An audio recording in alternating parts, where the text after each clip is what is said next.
Bom dia, boa tarde ou boa noite para você que não desistiu de fazer a prova, mesmo faltando menos de uma semana, né, para acontecer, já que ela vai acontecer dia 27 de novembro, ou seja, próximo domingo.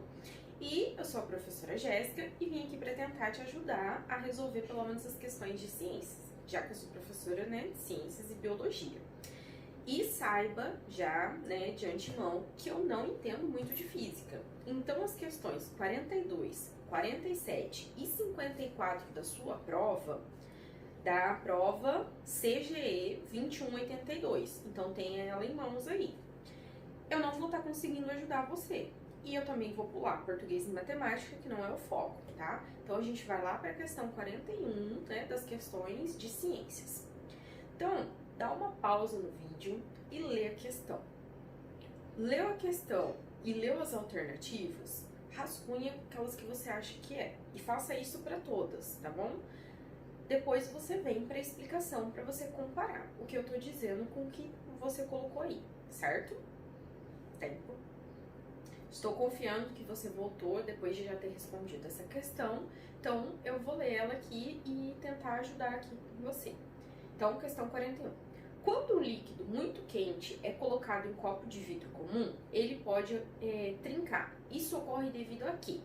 Essa é uma questão que tem um enunciado muito simples, muito direto. O problema dessa questão se encontra nas alternativas abaixo. Quando a gente começa a ler as alternativas, a gente vê que a A, B e C, ela tem uma relação com o conteúdo de química, física e assim, né, sucessivamente. Quando a gente chega na D, a gente tem uma alternativa que diz a dissolução parcial do copo. O que seria uma dissolução parcial? É uma palavra, é um conceito que não existe química e fisicamente. Então não tem como ser ela.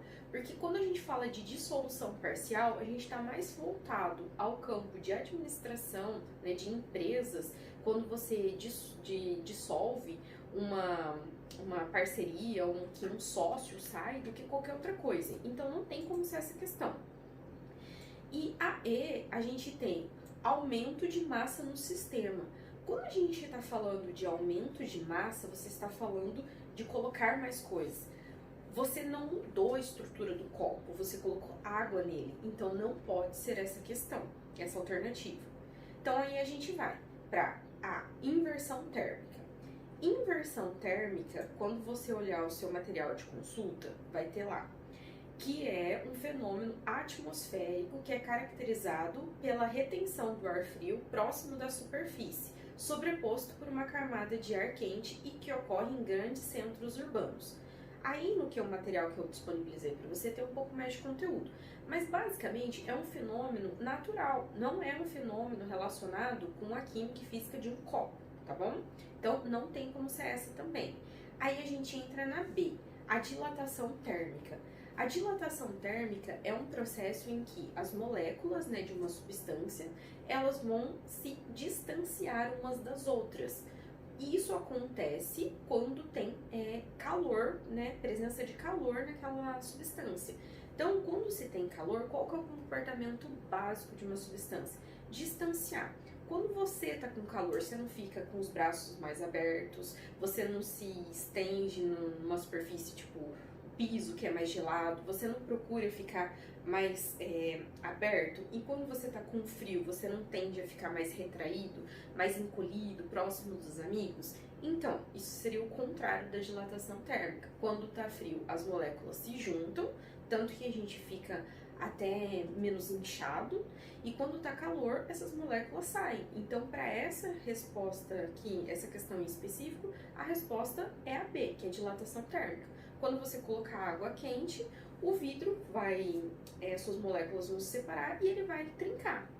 E quando a gente chega aqui, só na cena, só para finalizar essa questão, de equilíbrio térmico, é quando mais de uma substância parecida, ela tende a chegar num equilíbrio de temperatura.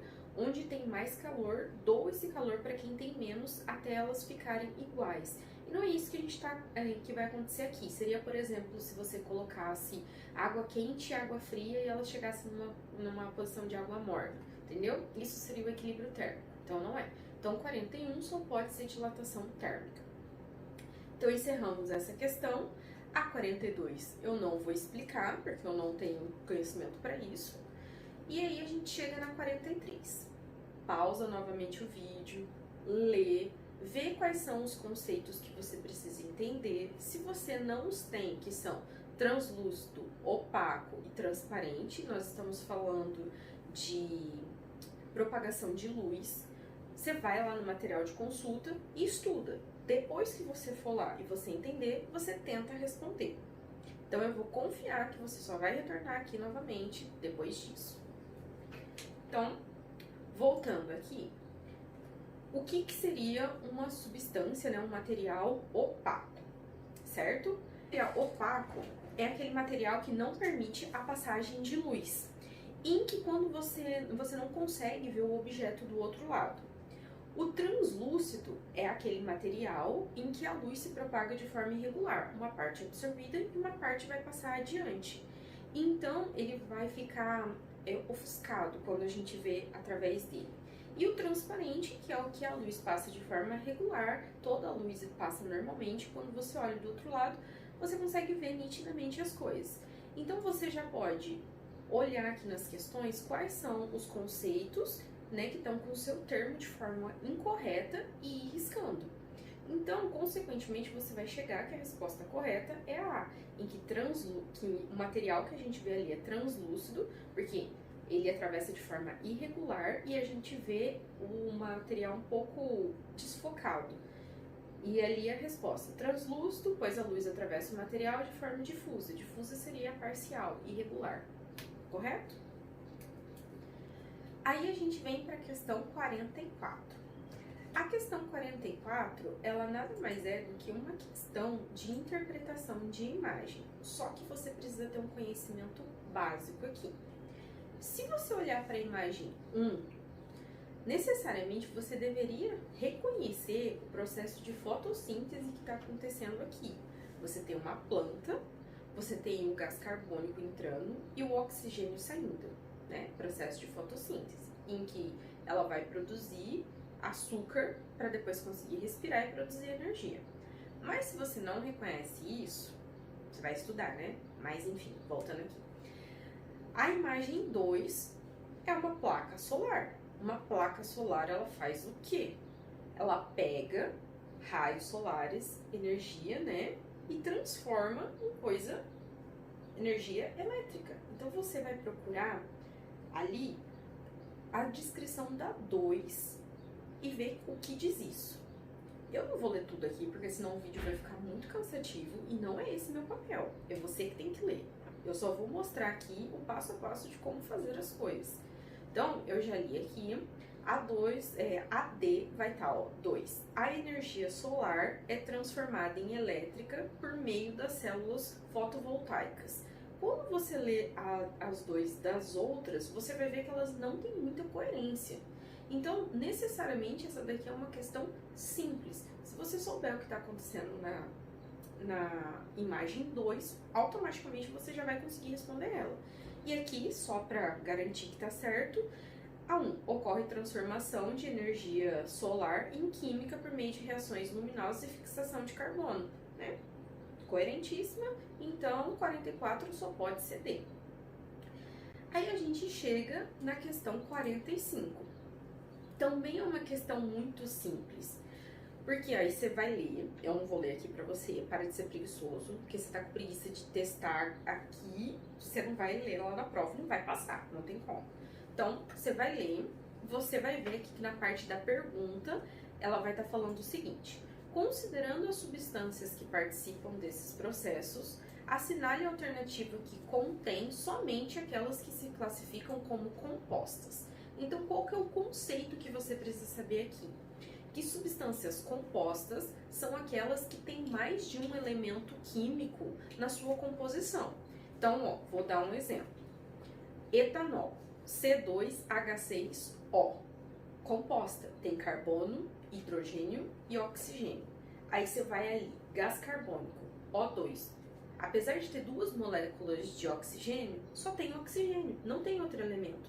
Então isso é uma substância simples. Então você vai nas questões e vai riscar todas aquelas que tem gás oxigênio. Então você riscou A e riscou B. Aí você vai procurar qual que é a próxima substância que é simples. Zinco metálico, certo? Porque as outras elas têm outros elementos. Então você vai lá e vai riscar a D, zinco metálico, que não pode ser. Aí depois você vai procurar, só sobrou a C e a E. Tem outra substância que é simples, né, que não é composta? Tem, o gás hidrogênio.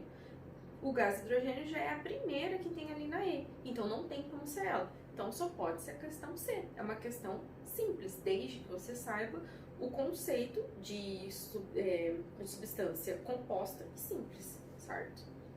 Então, aí a gente chega na questão 46, que tem um pequeno textozinho.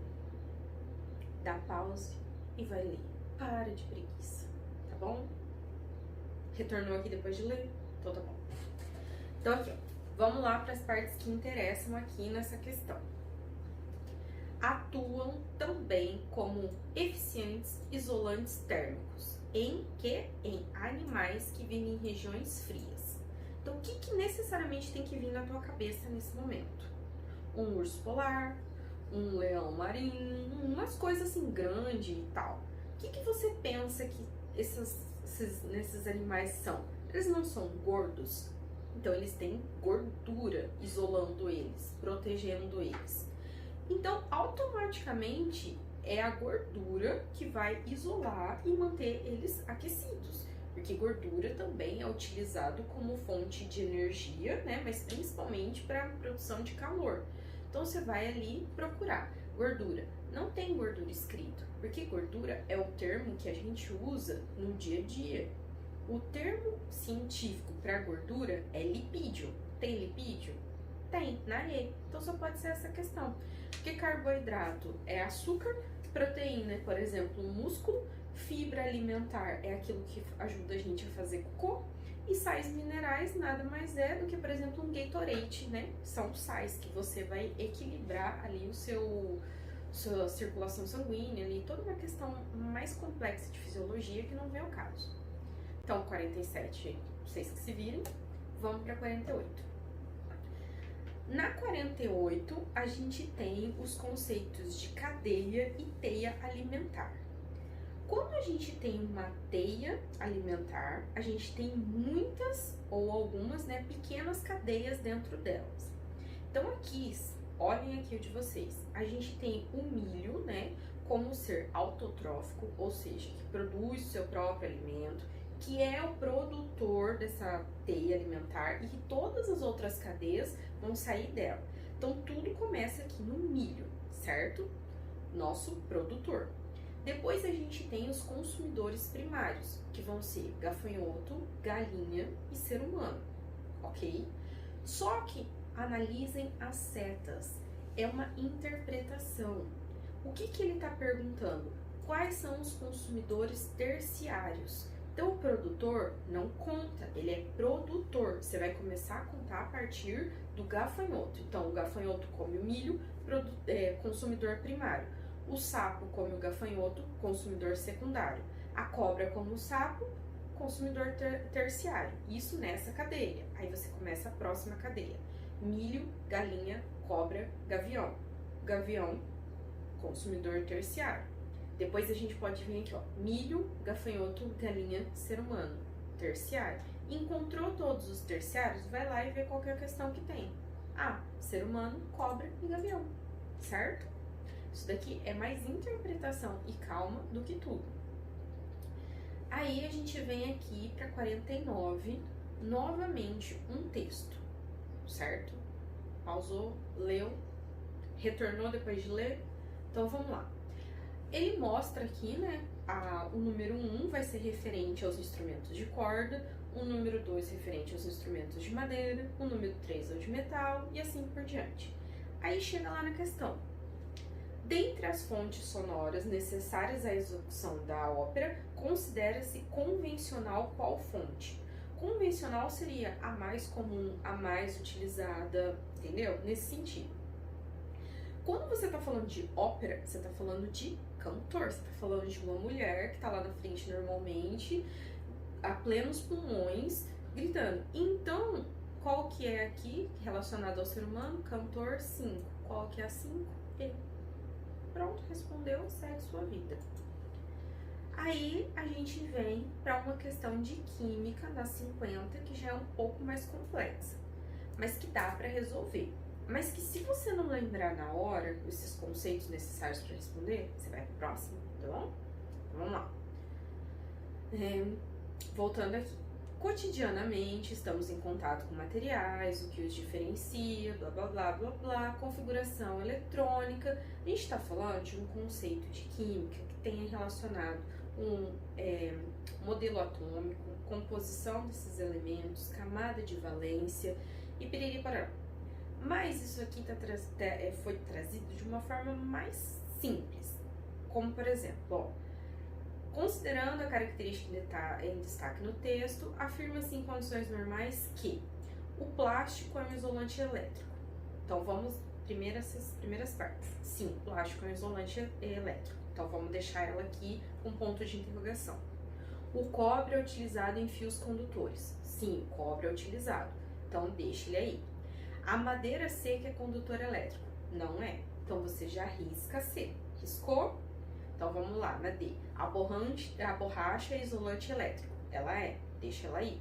O alumínio é isolante elétrico. Ele não é. Então você já tirou a C e a E. Aí agora você vai ler as questões do resto. Então na A. Há pequena atração entre o núcleo de seus átomos e os elétrons de valência. Por isso eles movimentam-se com facilidade.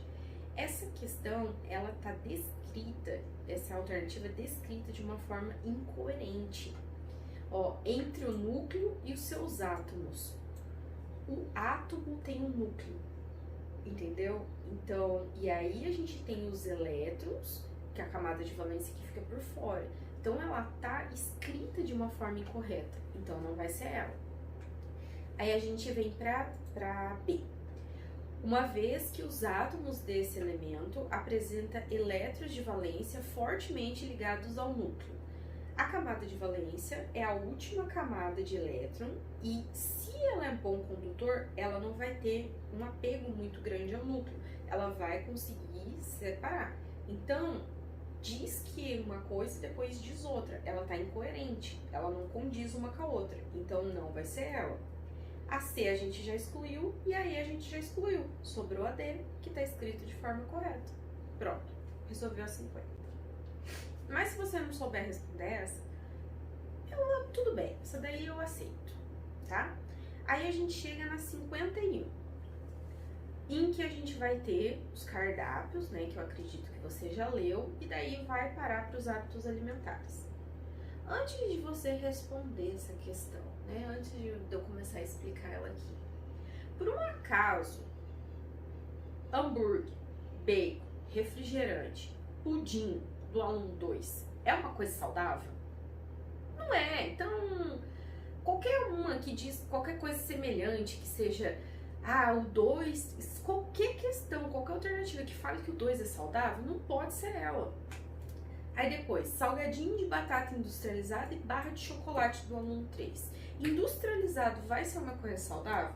Quando as pessoas falam para você seguir, né, uma dieta saudável, elas não falam principalmente para você tirar açúcares, né, farináceos, que seriam pães, blá, e industrializado, que seria salgadinho, essas coisas. Então não tem como ser saudável essa daqui. Então você vai ler e obviamente você vai chegar na questão C, que a alimentação do aluno 1 é mais saudável e equilibrada e assim por diante, tá bom? Essa daqui é uma questão simples. Se você errar, eu dou na tua cara. Agora vamos continuar aqui. A 52. Então, voltando aqui, né? A gente chegou na 52. Essa daqui já é uma questão um pouquinho mais chata de fazer. Por quê? Porque ela tem muita informação. Mas dá pra fazer, ó. Analise as seguintes afirmativas sobre locomoção humana. Como que você faz esse tipo de questão? Você vai ler a primeira alternativa, você vai ver, ela é verdadeira, você coloca um checkzinho em cima dela. Ela é falsa, você coloca um X. Você não sabe, você deixa ela em haver.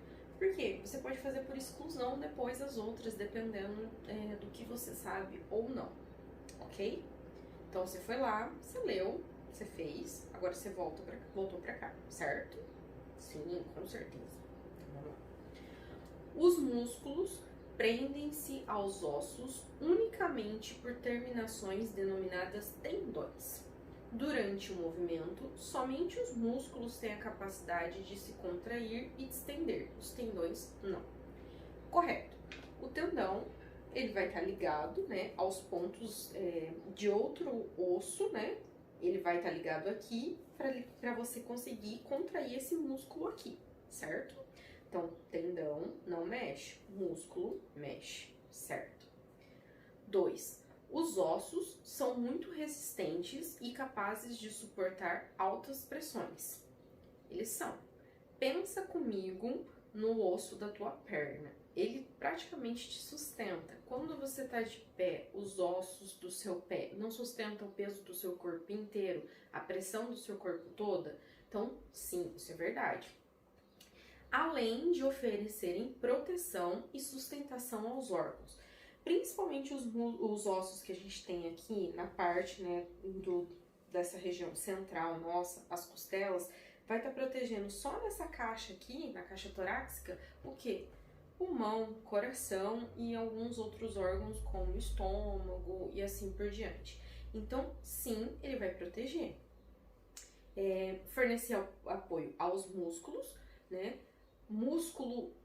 Osso, músculo e pele, elas estão relacionadas ali com movimentação, estão muito ligadas umas com as outras, ok? E o sistema nervoso também, mas não vem ao caso nessa questão. E ajudam na produção dos movimentos do corpo. 2, corretíssimo. Os ligamentos unem um músculo ao outro, favorecendo a produção de movimento. Um músculo não é ligado ao outro, ele pode ser até sobreposto. Quando você vai, eu não sei se vocês já abriram um frango, né, frango assado para comer ali, que vocês pegam aquela coxa. A coxa de frango, ela não tem um músculo grudado no outro, ela tem um músculo assim, um músculo assim. Elas vão ter os uniões de músculos sobrepostos para que cada um consiga movimentar uma parte específica do corpo. Então essa tá errada, tá? Então, ó, se a gente pegasse aqui, ó, 1 e 2, pode ser A, pode ser AB, não pode ser a C, não pode ser a D, não pode ser a E. Então, a 3 nem tem aqui, então obviamente ela estaria errada. Agora a gente tem que achar qual que é a correta entre a 4 e a 5, certo? Então vamos lá. Os músculos são dispostos em pares. 2.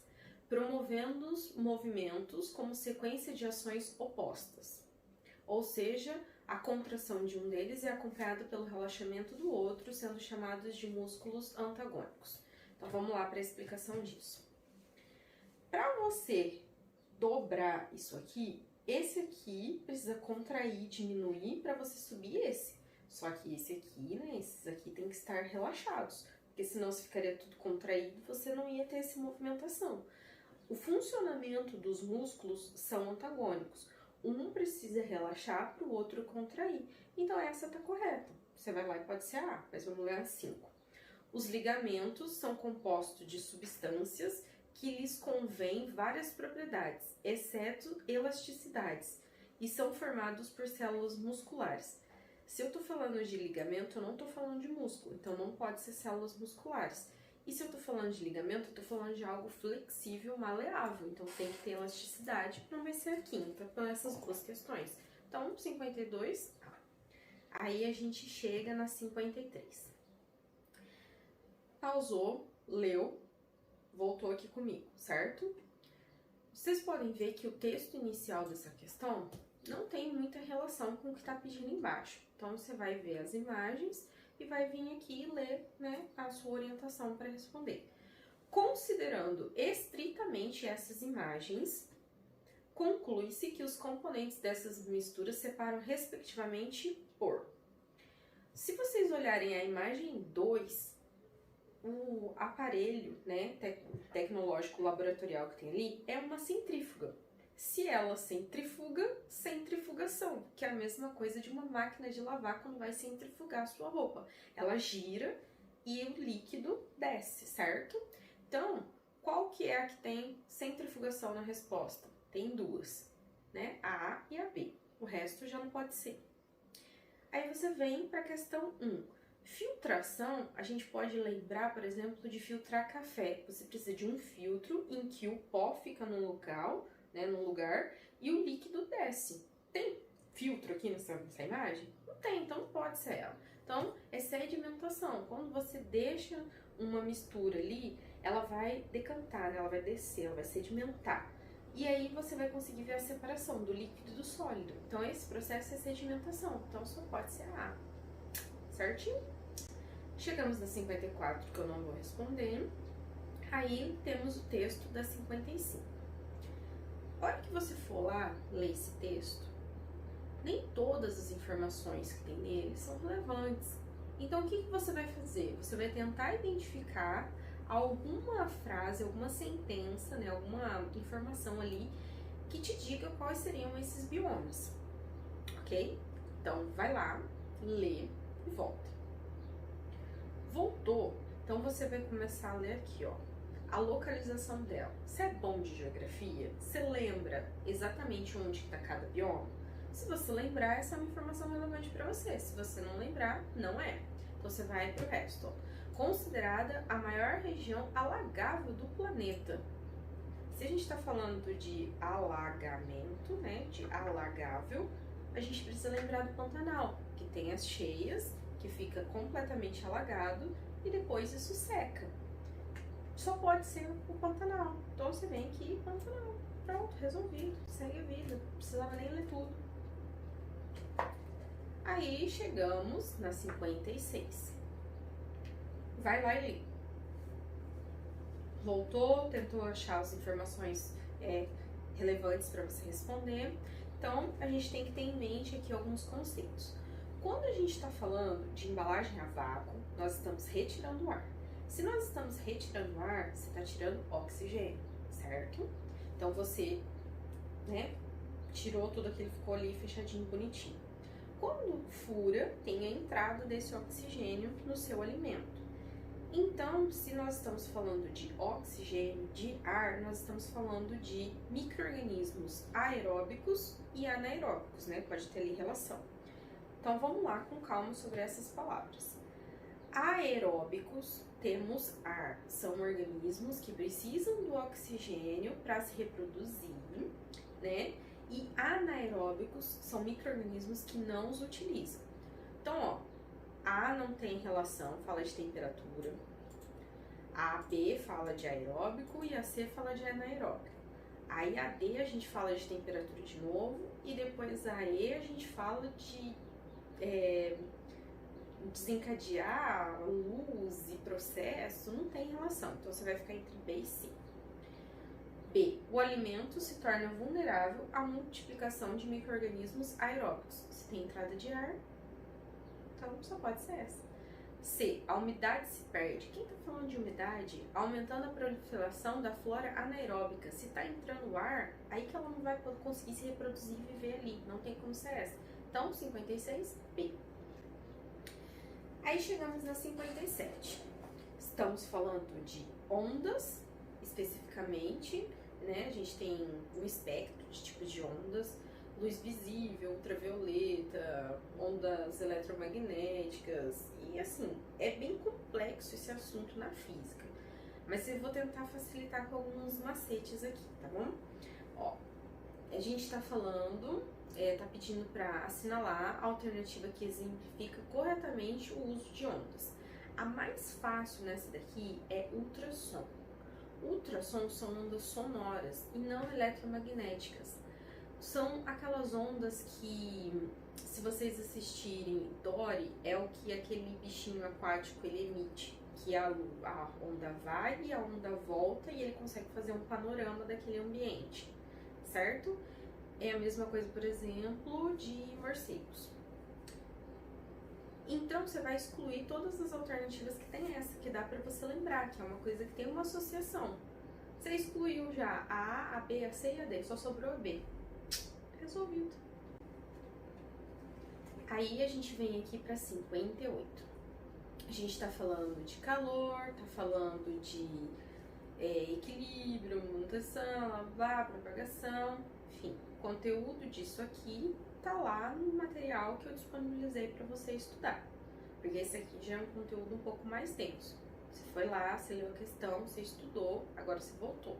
Você percebeu que tem irradiação, convecção e condução. Agora eu vou juntar as palavrinhas que tem mais ou menos uma coerência para você tentar juntar as informações, certo? Então aqui, ó, propagação de calor sem a necessidade de um meio material. Se a gente está falando sem meio material, ela não precisa de matéria, ela consegue se propagar no vácuo. A única coisa que consegue se propagar no vácuo é irradiação. Então só pode ser A ou E.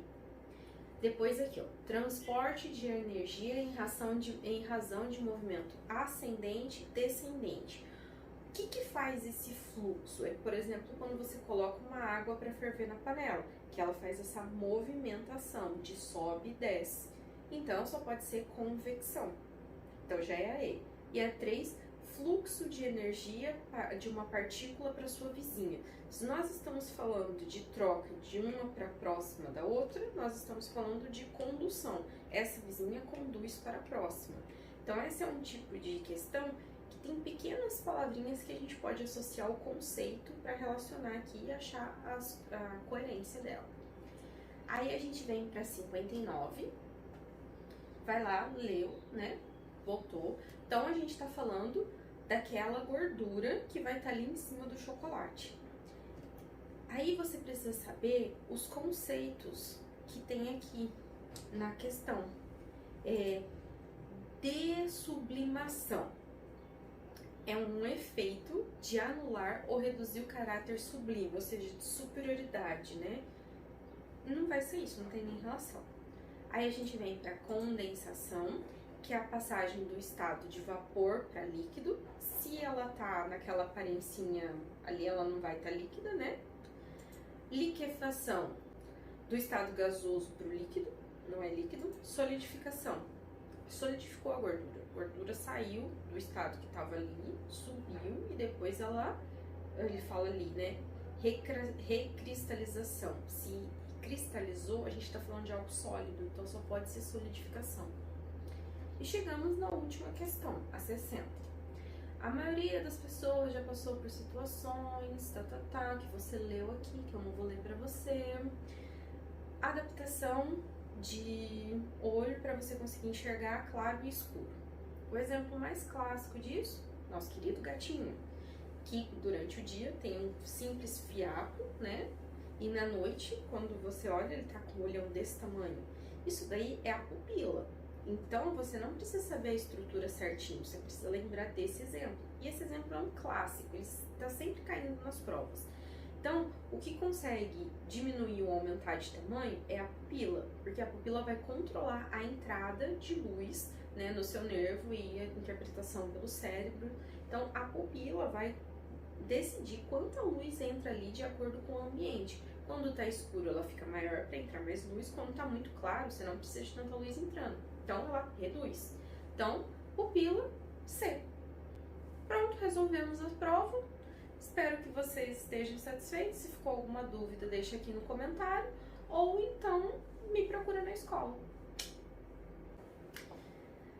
Para quem é meu aluno, não se esqueça, o material de consulta eu vou disponibilizar para você.